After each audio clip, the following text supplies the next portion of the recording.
One of the most common scenario you will encounter while using spreadsheets is to remove duplicate information across multiple datasets that you have. Here are two simple methods you can use to locate and remove the duplicate data in your Google Sheets. Now I have this dataset that displays sales details of products in different countries. Clearly you can see here there are duplicate rows in it.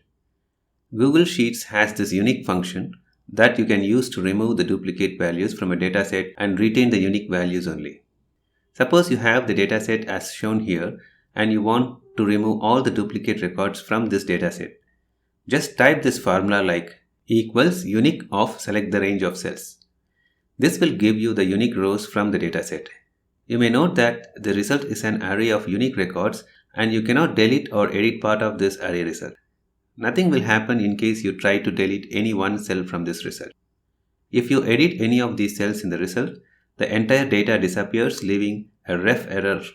Other limitations of using the unique function for removing duplicates is that it would consider only those records as duplicates where the entire row content repeats. This in some way is not so flexible for you to find duplicates excluding certain columns. When you handle large datasets, this may not be the right choice. Another way to remove duplicates is to use a free add-on from AbleBits. Google Sheets supports a massive library of add-ons for every unique need. This add-on from AbleBits is free to use and quite popular among the Sheets users.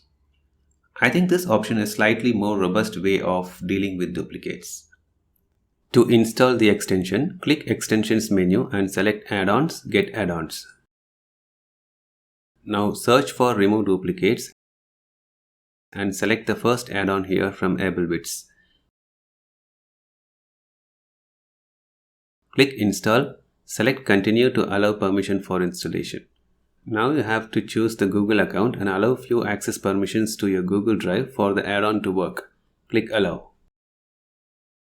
So once you install the extension, you can see the Remove Duplicates menu appearing here.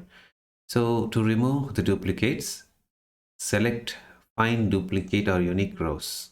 So once the wizard is open, you can see that it automatically selects the table range, which you can modify here. If you click on the auto select button, it automatically selects. Say for example, if I click on here in this table and then click auto select, it automatically selects the range for you. And you also have an option to create a backup of this sheet here. Then click next. Step 2. So these are the 4 options that are available. But what I'm going to find here is duplicates including the first occurrences. Now here in this third step, like you have the option to select or deselect the different columns. I'm going to retain all the columns so that like I find duplicates if all rows are matching for any of the 2 rows. So finally, now this is the action that I wanted to do. So these are the different actions that I can perform, but with this fill color, now let me highlight those rows, duplicate rows with yellow, and then finally click next. So you can see here highlighting all of those rows in yellow in color, right? So let me rerun the same wizard. So extensions, remove duplicates, find unique rows or columns, then click next, and deselect this one in this case, and then click next, and I add a status column, then say finish. So this will add a new column for me like this, and based on this, like you can filter it out and then finally remove the occurrences. That's everything about removing duplicates for now. Hope this video was useful to you. Stay tuned and I'll be back with more videos like this. Bye for now.